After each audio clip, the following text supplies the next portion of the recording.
Starting off on the hardwood, a source today confirmed for JDTV that the Sacramento Kings have restructured the contract of perennial All-Star forward Chris Webber. Terms of the deal were not disclosed. However, the source did mention that the contract was the most lucrative for Webber since signing his official letter of intent for the University of Michigan.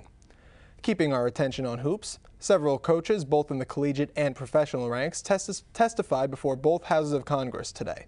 The nature of the questioning focused on the prospect of creating a federally funded coalition charged with the unenviable task of figuring out how to get more Caucasian Americans from out of the front offices and onto the courts. The consensus among the joint session was that white boys have been overlooked for far too long, and it's time something should be done about it. Turning over to our friends on the NASCAR circuit. A severe accident involving a car flying out of control over the guardrail and landing in the fan picnic area occurred during the 155th lap of the Porky's Chewin' Tobacco 500 today. Fortunately, the driver was unharmed and no fan-based injuries were reported, though several mobile homes parked in the vicinity, as well as a couple of open-flame barbecue pits, reported minor structural damage. In a move that reflects the sign of the times, baseball's small market Brewers have agreed in principle to a multi-season deal to lend several of its current Major League roster players to the Broadway production company responsible for the smash hit The Vagina Monologues.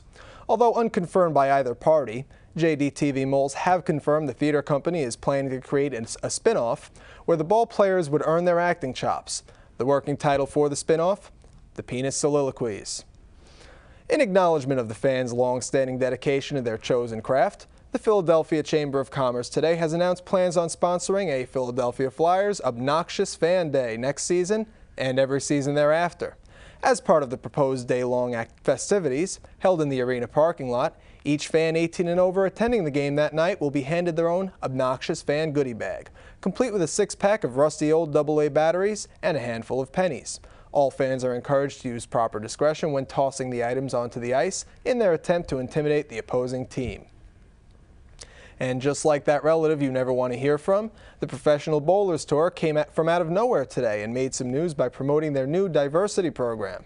In the official press release, the PBA mentioned its intent to build several league-sponsored bowling centers in urban metropolitan areas such as New York City, Boston, Chicago, and Atlanta.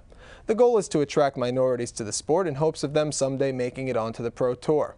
Said the PBA president, quote, "We finally have come to understand the value of image in the sports marketplace in terms of garnering ad dollars, and sweaty, middle-aged Anglos with receding hairlines and exceeding waistlines just doesn't cut it anymore," unquote.